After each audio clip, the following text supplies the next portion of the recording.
What's up, party people? Welcome to another TEG review. I've just got back from seeing Deadpool at midnight. It's 3:25 at the moment, which is nice. And wow, another film that's absolutely blown me away. If you've watched my Revenant review, I should have done one for The Big Short. I got to see that earlier, but I didn't. You should go watch that as well. Definitely, it's deserves its Oscars. Anyway, back to Deadpool. Easily my favourite Marvel movie, and probably superhero movie as well. Like, I love The Dark Knight and Guardians of the Galaxy, as you can see that side. But this one really just takes the cake, as it were. It is probably the superhero film that is most true to the comics, like ridiculously so. With the character, outfits, and it's just the character. To be honest, he breaks the fourth wall. If you don't know what that is, it's where he's self-aware. He knows he's in a comic. In this case, he knows he's in a film, and he's talking to us. Like, quite a bit, to be honest. It's just quite a perfect kind of movie, to be honest. I refer to my phone just a little bit, just for my talking points. I haven't really written anything down for this one, so it's more of a reaction kind of, but it's a review. You know how I do my reviews? I do them on 4 different things. We've got hotness. We've got, which is the cinematography and sound design. How good does that mofo look and sound?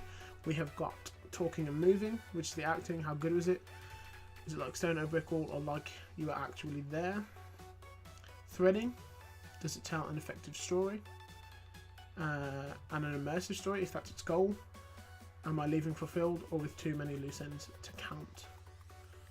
And moments. The defining moments of the film, or, you know, what you take away from it, kind of thing. The things that are really memorable. So starting with hotness, cinematography and sound design. Let's say it's not going to win any awards, cinematography wise, for looking like kind of like sweeping camera shots and things like that. It's done very well. The camera shots all work well. Special effects wise, fantastic. Yeah, the CGI. I think they make no apologies for the fact that a lot of it, I say a lot of it, no, that there's going to be CGI in there. They're not trying to hide it, probably like, or like throwing a load of practical effects in there. For the effects are good. It's not so noticeable that you're like, oh god, like, that's CGI, that's totally unrealistic, blah blah. It mixes very well with the actual actor, with Ryan Reynolds in the suit. It works perfectly well with all the stunts and things. Colossus, yeah, you know, he's pretty much CGI, just all of him completely. I'm going to avoid spoilers as much as possible in this. Colossus is in the trailer, and so is the girl that's with him. I'm not sure if I should say a name because that wasn't in the trailer. You know what, spoiler, I guess, if you haven't, you know, this is literally just her name. Her name is Negasonic Teenage Warhead, and she's an X-Man, one I've never heard of, which is rare for me. I'm not saying I just like have all knowledge of, you know, all that, but I know my stuff fairly well. But so yeah, spoiler free now. Great acting, to be honest. It just looked really good. Like, it captured everything it was. It's the one that has translated the best from comic book page to silver screen. It brings it together so well that you know that you are watching this kind of something that's kind of fantasy. A bit like how the X-Men films are. It's less grounded than I guess the Avengers films try to be, or the Christopher Nolan Batman films. That trilogy. It's kind of the perfect mix of comic book wonder and gruesome action Deadpool reality. So I think together that meshes perfectly, and it's a great looking movie in terms of a superhero movie. There's no like muted shots with like it's quite colourful and fun, I guess you describe it. A few different locations. It because it jumps around to tell the story. It is an origin story. It's hot. It's a damn good one at that too. So for hotness, yeah, it's up there. It's looking pretty damn good for sure. Deserves some chimichangas. If you're a Deadpool fan, you'll get that. You'll get that. Next, we're going to move on to talking and moving, which is the acting. Phenomenal. Ryan Reynolds just so good. It was definitely it's a role he was born to play. Like he definitely he played Wade Wilson in X-Men Origins Wolverine. The less said about that film, the better. And he stole the show in that one. So you've got to imagine that in Deadpool, whoa, he just hit it out of the park completely. It was just the acting from him, all the quips and the wit. He really was the merc with the mouth in this movie. I'm trying to think who else was really good in this. There was Ed Skrein, the guy from the Transporter reboot, Refueled. He basically was a great British villain, to be honest. I haven't seen him in anything else apart from this. Just the trailers for the Transporter Refueled. So I'm thinking, first time I've seen him act. It's a damn good time. He's playing Ajax, the villain. That is his name. There's a thing about that, you'll see. And he plays a really effective kind of cold-hearted, cold-blooded kind of guy. And just a really effective villain for this film. Definitely got out there. Like, it's put him up there for me, acting wise. Like, did a really good job. Gina Carano's in it as well, from Fast and Furious 6, which we've been watching recently. And okay, I've never found her that good of an actress. She was a cage fighter turned actress. She had her own film called Haywire with Ewan McGregor and Michael Fassbender from a few years ago. Personally, I couldn't sit through the film. My dad thought it was alright, but I just didn't think it was that great. In this, though, she plays the part really well. That kind of tough woman. That's kind of just kind of what she does, I guess, in films. And playing, was it Angel? Angel was a character name, and she played it well. Super strong, kind of thing. And it was a part kind of made for her talent, her kind of expertise and things. She got to use the moves that she knows, obviously. Who else? Yeah, the girl who played Negasonic or Megasonic, Teenage Warhead. Yeah, some next level X-Man. It was cool seeing in that, and good actress, like really funny. Played the kind of sullen teenage role like really well, and a nice part of the movie, to be honest. Colossus is in it as well. You'll see that from the trailers. Just a nice guy Colossus. That's what it was. It'll probably be a meme someday. Just a nice guy Colossus. Just like he was funny, not necessarily like comedically, but the things in which he said, he was just a nice guy. Like, oh, watch your language, or and all this other stuff. Just this nice Russian guy. It's not the same actor from the X-Men films. I don't know why that guy didn't want to come back for this. It's just such a dumb move, to be honest, because I would have jumped at the chance to be in this had I have played Colossus before.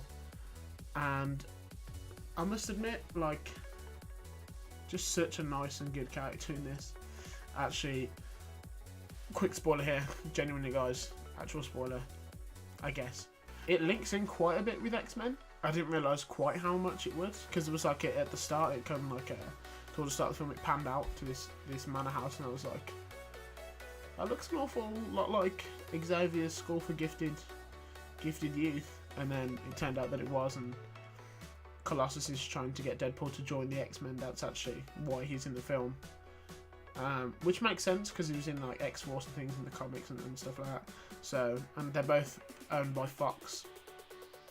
So it was a nice way to tie it in. So it looks like one day there may be a good old crossover between the two, although X-Force is probably more likely to keep the violence at that kind of level that Deadpool had, and not dumb it down like some other superhero films do. Not name any names. Yes, well done for that. I think it was T.J. Miller kind of stole the show a little bit. Makes me watch Silicon Valley because I know he's in that. He was just hilarious in this movie. Just the lines he came out with, the wit, the fourth wall breaks from all the characters, even from him a little bit. There's it's like a blink and you'll miss it. I guess here, don't hear and you'll miss it, kind of thing. A few there, they're just so good and just thrown in there. But T.J. Miller was just great for this movie and hilarious playing the barkeep. You see him quite a lot because obviously he's typically like Wade's best friend, so it was effective acting between the two, great chemistry, real fun. Marina Baccarin, great love interest in this movie, and she's really attractive, so it's a bonus. Funny enough, kind of the same role that she played in Firefly, but obviously a bit more modern, a bit more grungy. I suppose that's the way to describe it. But good acting, you know, she's in Gotham now, and she's getting out there, and I think she was a really good choice for Wade's love interest in this. I'm trying to think who else was in this. The woman who played Anna, I believe her name is. Sorry, I should have looked up the name. But she plays the blind woman. She's in the trailer. That Wade like crashes with, lives with, kind of thing. One of the best jokes in the film comes at her expense that we just died of laughter at. But she's good in it. It's kind of like a little bit mentorish, I guess, you know, here and there, but just really funny and really good stuff, to be honest. Just all around, the acting was top class, to be honest, and definitely worth it. It's up there for acting in films, because trying to be kind of comedic or each character was like specific in like one kind of way, and they just nailed it. Because Deadpool obviously had to be the wit, and T.J. Miller was kind of like, just the delivery was kind of like a deadpan kind of thing with some of his jokes, and just getting that kind of comedic style and being a character, like, it can be difficult sometimes to do them in tandem, but they all pulled off their characters just perfectly well, and it was great. Moving on to threading. Does it tell an effective and immersive story if that's its goal? Hell yes, it does. Its storytelling is just so good in this movie. It's non-linear. It jumps around, flashbacks and things. Describe it as probably a bit like how Pulp Fiction is done. Yeah, how it jumps around different points and then kind of goes to one main storyline kind of thing. Because at the end of the day, it's an origin story, and you do get that, and how Deadpool came to be, and Wade and things. Yeah, it's just great storytelling. Whoever storyboarded that, like, nice one, because they've done one hell of a job with that. Storytelling just worked really well, and I like the way that it went around and it was kind of cut.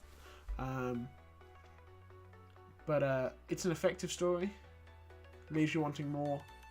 It's not like a cliffhanger or anything, like it's not like leaves you wanting more in that sense. You just want to watch another Deadpool movie because of how much you enjoyed this one. The storytelling is just interwoven perfectly, and you have the fourth wall breaks within flashbacks, and there's just, it's such a perfect adaptation of a comic book movie, and namely Deadpool, that you know, it makes it just so good to watch and see that story. Like, it's crazy. Great storytelling. They knocked it out of the park. Just, it was effective and immersive, and I loved it. Absolutely loved it. I think that's probably all I've got to say about, you know, Yeah, about 30. It just works. Clear third throughout the movie. Fourth wall was really effective.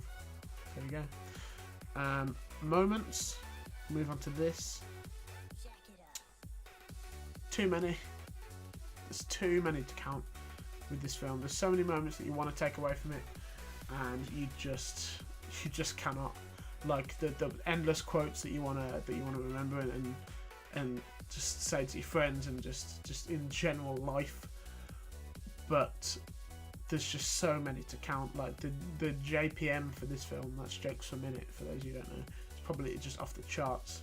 Like there's some points where you're laughing and you're kind of like, oh shit, there's like another joke immediately after that you're trying to listen to, like that you could easily miss it laughing at the joke before that. That's like how quick they're coming at you in this. And just okay, one moment that you'll definitely take away from it is Stan Lee's cameo in this. I'm laughing just thinking about it. It's so perfect for a man of his age and his caliber. Like, you just don't expect it. It's not one of those hidden ones. It's just up front. He's in it. I bet he had so much fun doing this cameo for this film. He should be so proud of this movie. Genuinely, like, it's so funny. And as a cameo, it's his best. It's easily his best. No, like, in the background or like one line here or there. It's a phenomenal cameo. And it's so good. A bit like when he was basically Hugh Hefner. I think it's one of the Iron Man films. It's above that one. Like it's so much fun. You'll remember that definitely. And the fourth wall breaks. You'll remember some particular jokes in there that just stand out. There's so many you want to remember, but there's some in particular that stand out, and you're like, oh my gosh, you just can't say that. I just can't believe that's in the film. But moment-wise, you'll want to take away the whole film. It's a bit of a masterpiece when it comes to a comic book adaptation. You want to take away the whole film easily. The whole thing is just one big moment that you just want to keep, and I'll see it again more than likely. It was just phenomenal. Really, really solid and just great movie. So moments, it's up there. Yeah. Bonus category for this one. Can't remember actually what I had. Because I walked through a doorway. They say if you walk through a doorway, yeah, a high percentage likely to forget. I walked through 2 doorways actually, so can't remember what it was. Oh, should Leonardo DiCaprio get an Oscar for this? The simple answer for this one, no, he shouldn't, because it wasn't in the movie. So for him to get an Oscar for Deadpool would be, he'd be putting it out of the bag for sure. So no, he shouldn't get an Oscar for this. Yeah, because it wasn't in it. So dumb. Not all. Movies up there. 10 out of 10, 9 out of 10, 10 out of 10, whatever. It's just... The main thing you should take from this is you need to see the movie. If you're under 15, I think it was dumbed down over here a little bit to make it 15. Maybe some nudity and some jokes taken out. I think because I feel like it's a hard R, which is like 18 in America. If you're under 15, I don't condone it. Sneak in, go watch it. It's for a teenage boy or girl, you're gonna love it. It's just it's such a sick movie. Maybe don't skip school because it's more likely to find you out. But sneak in, go buy a ticket for something else like can't think of it. Goosebumps. That's out at the moment. Buy a ticket for Goosebumps. Head for Goosebumps. Oh, hit up Deadpool. Just go straight into that shit right there. Maybe if you're not too little, if you can't get away with it, don't try. You know, if you're like 14, 13, go for it. Try your best. It's much easier in England than it is in America, so go for it. Sneak into it. You'll love it. You'll love it. Deadpool's an amazing movie.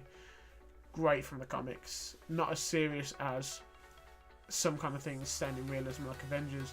It's more a little bit more fantasy like X-Men. It's a great combination of the two, with the violence and the realism, but also just the fun and the powers. It's just a real true to form comic book adaptation. It's like they've just been like, okay, Deadpool comic origin, straight onto the silver screen, and it's there and it's perfect. and really loved it. Stay till after the credits. Gotta do that. It's funny. It's real funny. Reveals some things about Deadpool 2, which is confirmed already. So, yeah. Watch the movie. Deadpool's great. I've been BNJL. Thanks for watching, and I will see you next time on TEG Reviews.